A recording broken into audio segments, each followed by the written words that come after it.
नमस्कार मित्रांनो, आपण मार्च 2025च्या दृष्टिकोनातून विज्ञानमधील काही धड्यांमधील आपण स्वाध्यायामधील गणित पाहणार आहोत आणि ही गणित आपल्याला फक्त प्रॅक्टिससाठी आणि येणाऱ्या काळातल्या पेपरसाठी महत्त्वाचे असतील असे एक आमचा अनुभव आहे। तर आपण आज धडा क्रमांक 1 गुरुत्वाकर्षण ह्या धड्यामधील स्वाध्यायाचे क्वेश्चन सॉल्व्ह करणार आहोत। ह्या भागांमधील संपूर्ण प्रश्न हे दोन माध्यमामध्ये असतील, एक मराठी माध्यम आणि दुसरं म्हणजे इंग्रजी माध्यम। तर चला आपण गुरुत्वाकर्षण या धड्यामधील प्रश्न क्रमांक 1 घेऊया। तर प्रश्न तुम्हाला फळ्या लिहून दिलेला आहे। जर एका ग्रहावर एक वस्तू 5 मीटर वरून खाली येण्यास 5 सेकंद घेत असेल तर त्या ग्रहावरील गुरुत्वीय त्वरण किती असेल? म्हणजेच काय, an object take 5 seconds to reach ground from a height of 5 meter on a planet. What is the value of g on a planet? समजा एक प्लॅनेट आहे आणि त्या प्लॅनेट वरती एक ऑब्जेक्टचं डिस्प्लेसमेंट 5 मीटर वरून खाली होणार आहे। डिस्प्लेसमेंट म्हणजे काय, आपण डिस्प्लेसमेंट नेहमी एस कन्सिडर करतो आणि त्या ऑब्जेक्टला एका ठराविक उंचीवरून खाली पडण्यासाठी टाइम लागत आहे 5 सेकंद। म्हणजे जेव्हा एखादा ऑब्जेक्ट एका उंचावरून खाली पडतो ती कंडिशन असते आपली फ्री फॉल। कोणती असते? Free fall. आणि फ्री फॉलला मराठीमध्ये म्हणतो मुक्त पतन। तर ह्या कंडिशन मध्ये त्यांनी आपल्याला विचारलं गुरुत्वीय त्वरण म्हणजे काय। गुरुत्वीय त्वरण म्हणजे काय, त्यांनी आपल्याला ऍक्सिलरेशन म्हणजे ग्रॅव्हिटेशनल ऍक्सिलरेशन त्यांनी आपल्याला विचारलेलं आहे। तर हे आपल्याला काढायचं आहे। तर न्यूटनच्या नियमानुसार आपण नेहमी 3 सूत्र वापरतो। यातलं आपल्याला दुसरं सूत्र वापरायचंय, displacement is equal to initial velocity into time plus 1/2 into acceleration into टाइमचा स्क्वेअर। येथे नेहमी फ्री फॉल मध्ये इनिशियल व्हेलॉसिटी ऑलवेज आपण काय घेतो, इनिशियल व्हेलॉसिटी काय घेतो, 0 घेतो। सुरुवातीचा वेग नेहमी काय घेतो आपण, 0 घेतो। इनिशियल व्हेलॉसिटी आपण काय घेतो, आपण नेहमी 0 घेतो। ठीक आहे, इथं u असणार, u म्हणजे इनिशियल व्हेलॉसिटी, v म्हणजे फायनल म्हणजे अंतिम वेग। जर समजा आपण 0 घेतलं, 0 into T plus 1/2 into acceleration into T चा square. 0 into T always 0 plus 1/t into acceleration into T चा स्क्वेअर। म्हणजे तुमच्याकडे इथं फॉर्म्युला एक फायनल फ्री फॉलचा फॉर्म्युला तयार होतो, displacement is equal to 1/2 into acceleration into टाइमचा स्क्वेअर। येथे तुम्हाला 1/2 तुम्हाला एक्सेलरेशन तुम्हाला विचारले गुरुत्वीय त्वरण म्हणजे काय, तर गुरुत्वीय त्वरण आपल्याला माहित नाही म्हणून आपण याची व्हॅल्यू अशी लिहिली आहे। तर टाइम आपल्याला माहिती आहे, टाइम आहे 5 चा स्क्वेअर, 5 सेकंड दिलेला आहे 5 चा स्क्वेअर आणि डिस्प्लेसमेंट आपल्याला किती दिलेला आहे 5 मीटर। म्हणून दोन इकडे भागाकारामध्ये नेहमी लक्षात ठेवायचं, गणिताचे काही बेसिक नियम असतात। बरोबर चिन्हाकडे अलीकडे किंवा पलीकडे गेल्यावर चिन्ह किंवा नियम बदलतात। त्यामुळे 2 हा भागाकारामध्ये बरोबर चिन्हाच्या पलीकडे गेला तो काय होतो, गुणाकार। 5 into 2 is equal to acceleration into 5 चा स्क्वेअर। 5 इंटू 2 म्हणजे 10, 5 दुने 10 बरोबर a इंटू 5 चा वर्ग 25। तुम्हाला गुरुत्वीय त्वरण काढायला सांगितलंय, 25 इकडे गुणाकारामध्ये आहे, बरोबर चिन्हाच्या पलीकडे गेल्यावर त्याचा होणारा भागाकार। म्हणून 10 भागिले 25 इज इक्वल टू एक्सेलरेशन, पुढील भाग मी इथे लिहितो, acceleration is equal to 10 divide by 25 आणि 25 ने जेव्हा आपण 10 ला भाग देतो तो भाग जात नाही, 25 एके 25, 25 शून्य 0। इथे जर आपण पॉइंट दिला तर 0 वाढवतो, 25 चौक 100। म्हणून एक्सेलरेशन आणि एक्सेलरेशन किंवा ग्रॅव्हिटेशनल फोर्स आपण नेहमी कशामध्ये घेतो, 0.4, नेहमी त्याचे एकक काय, मीटर पर सेकंड स्क्वेअर। तर हे तुमचं फायनल आन्सर। तर चला ह्याच पद्धतीने आपण आता पुढील गणित बघूया।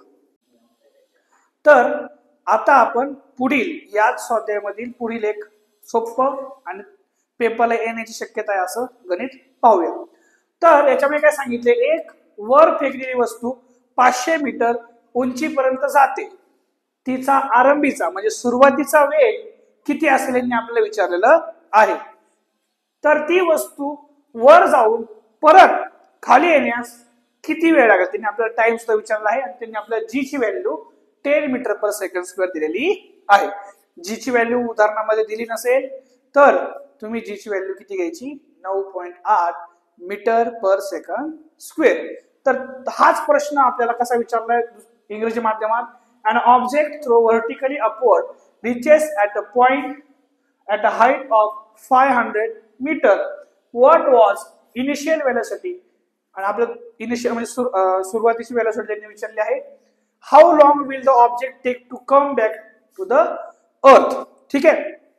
तर हा जर आपण प्रश्न पाहायला गेला तर एक चेंडू आहे, तो चेंडू वरच्या बाजूला काय केलेला आहे, फेकलेला आहे. समजा हे ग्राउंड लेवल असेल, ग्राउंड लेवल वरून चेंडू फेकण्यामध्ये सुरुवातीचा वेग काहीतरी x मीटर पर सेकंड लागला असेल.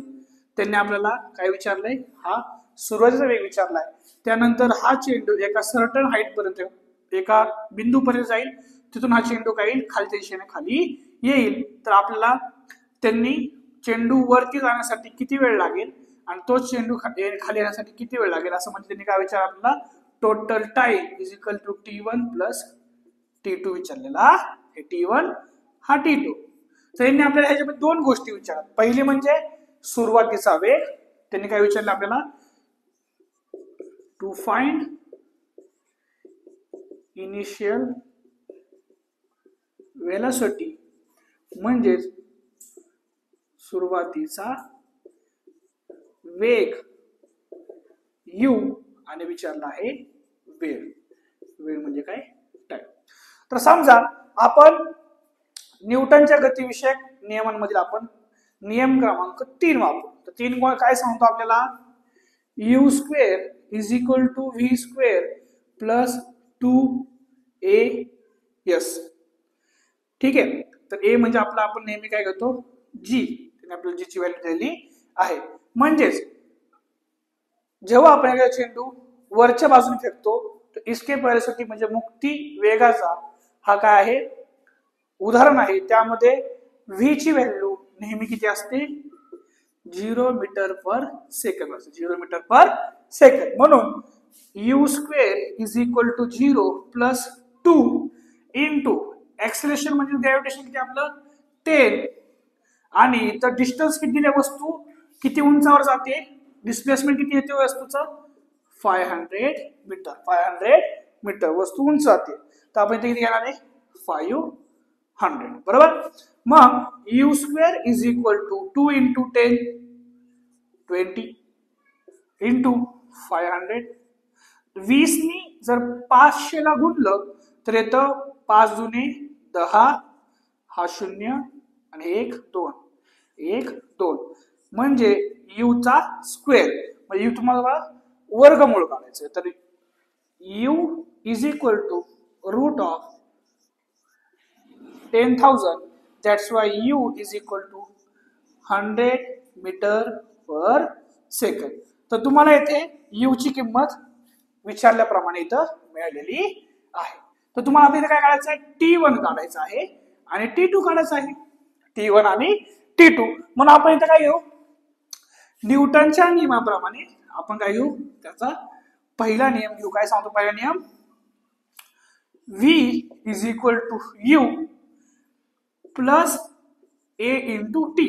परंतु इथं वस्तू आपण कोणत्या बाजूने फेकतोय, वरच्या बाजूने फेकतोय. ग्रॅव्हिटी याला काय करणार आहे, अपोज करणार आहे. म्हणून आपण काय करणार आहे, v is equal to u minus a into T. ठीक आहे. मुक्त पतनामध्ये v नेहमी किती असतो 0. तुमचा u किती आहे आताच काढलं बघा 100 मीटर पर सेकंद. 100 किती 100 मायनस एक्सेलरेशन किती आहे 10 इंटू टी. ठीक आहे. 100 चिन्हाच्या पलीकडे गेलं काय होणार आहे, minus 100 is equal to minus 10 into T. Minus 10 इकडे गुणाकार, तिकडे काय होणार आहे भागाकार. Minus 100 divide by minus 10 is equal to T. T म्हणजे काय आपला वेळ. Minus divide by minus always काय असतं प्लस. त्यामध्ये 10 1 10, 10 इंटू 10 म्हणजे 10 10 100 म्हणजे इथं किती आलं तुमचं प्लस 10 टाइम आला. म्हणजे टाइम ऑलवेज आपण कशामध्ये एक्सप्रेशन मध्ये येतो सेकंड मध्ये. तुम्हाला t1 मिळाला. म्हणजेच एका चेंडूला हवेमध्ये उंचावर जाण्यासाठी 10 सेकंद लागतो. म्हणजे अपसाईडला अप साईडला जाण्यासाठी किती वेळ लागतो? 10 सेकंद. मग तो चेंडू खाली येण्यासाठी किती सुरू घेणार? डाऊन साईडला म्हणजे खाली येण्यासाठी किती घेणार? 10 सेकंद. म्हणून एकूण वेळ total time is equal to वरती जाण्यासाठी लागलेला वेळ प्लस खाली येण्यासाठी लागलेला वेळ. तर T1 किती आहे? 10 प्लस T2 किती आहे? 10 plus 10 is equal to 20 second. तर गणितात विचारल्याप्रमाणे वस्तूला सुरुवातीचा वेग देण्यासाठी लागणारा वेग आहे 100 मीटर पर सेकंद आणि वस्तूवरून खाली येण्यासाठी लागणारा वेळ आहे 20 सेकंद. तर आता पुढे पाहूया आपण गणित क्रमांक 3. तर आता आपण पुढील म्हणजे स्वाध्यायामधील 5वं उदाहरण सोडूया. ह्या उदाहरणामध्ये काय सांगितलंय? एक चेंडू टेबलावरून खाली पडतो व 1 सेकंदात जमिनीवर पोहोचतो. समजा एक टेबल आहे, त्या टेबलावर एक चेंडू आहे, तो चेंडू खाली पडतो. पण चेंडू किती वेळात खाली पडतो म्हणजे टाइम किती दिलेला आहे? 1 सेकंदामध्ये तो खाली पडतो. ठीक आहे. पुढं तर त्याचे ऍक्सलरेशन किंवा गुरुत्वीय त्वरण किती दिलेलं आहे? G is equal to 10 metre per second. तर टेबलाची उंची म्हणजे काय? डिस्प्लेसमेंट किंवा उंची, हाईट. आपण यस उंची व जमिनीवर पोहोचताना त्याचा वेग म्हणजे काय? सुरुवातीचा वेग आपण काय करतो? u समजतो आणि अंतिम वेग काय समजतो? v समजतो. तर त्यांनी आपल्याला काय विचारलाय? त्याचा वेग, जमिनीवर पोहोचतानाचा वेग विचारलेला आहे. तर आता हे उदाहरण, हा चेंडू टेबलावरून खाली पडतोय, याचा अर्थ हे उदाहरण कशाचं आहे? फ्री फॉलचं. कशाचं आहे? फ्री फॉल म्हणजे काय? मुक्त पतन. आणि जेव्हा एखाद्या वस्तूचं मुक्त पतन होतं त्यावेळेस सुरुवातीचा वेग हा नेहमी काय असतो? 0 मीटर पर सेकंद एवढं असतं. तर म्हणजे इथे यू काय झाला आपला? 0 मीटर पर सेकंद. यामध्ये आपण सुरुवातीला काढू डिस्टन्स. मग S is equal to u into T plus 1/2 into G into T चा स्क्वेअर. यस आपल्याला काढायला सांगितलंय, अंतर काढायला सांगितलंय. S is equal to u नेहमी काय? 0 इंटू टाइम किती आहे? 1 सेकंद प्लस 1/2 इंटू जी किती दिलाय? 10 इंटू 1 चा square. S is equal to 0 into 1 0 plus 1/2 into 10 into 1 चा स्क्वेअर ऑलवेज 1. मग बे पंचे 10 तिरकस भागाकार केला आपण. इथं 10च्या खाली काय नसतं म्हणजे काय असतं? 1 असतं. म्हणजे S is equal to 1 into 5 into 1. 1 गुणिले 5 5 गुणिले 1 5 म्हणजे डिस्टन्स किती आलं? 5 मीटर. म्हणजे आपल्याला एक गोष्ट कळली. आपल्याला डिस्टन्स त्यांनी विचारलं होतं टेबलाची उंची. मग टेबलाची उंची जमिनीपासून किती असेल? 5 मीटर असेल. किती असेल टेबलाची उंची जमिनीपासून? 5 मीटर. तर त्यांनी विचारलंय त्या वस्तूचा खाली पडण्याचा वेग किती आहे. तर आपण इथे टेबलाची उंची म्हणजे टेबलाची उंची किती असेल? S is equal to 5 metre काढली. तर आपल्याला काय काढायचं आहे? त्या वस्तूला ग्राउंडवर पडत असताना वेग, स्पीड किती असेल. म्हणून काय लिहिणार आपण? v is equal to u plus a into T. हा न्यूटनचा गतिविषयक पहिला नियम आहे. म्हणजे जेव्हा फ्री फॉल होतो, जेव्हा एखादी वस्तू खाली पडते त्यावेळेस यू नेहमी काय असतो? 0 प्लस ऍक्सिलरेशन किती आपल्याला? G 10 into 1. म्हणून v is equal to 10 into 1 10 metre per second. तर अशा पद्धतीने आपण येथे दोन्ही किमती म्हणजे वस्तू टेबलची उंची आणि वस्तू जेव्हा जमिनीवर पोहोचते तिचा वेग हे आपण दोन्ही काढलेलं आहे. तर विद्यार्थी मित्रांनो, पुढील व्हिडिओमध्ये आपण पुढच्या धड्यामधील गणितांचा सराव करणार आहोत.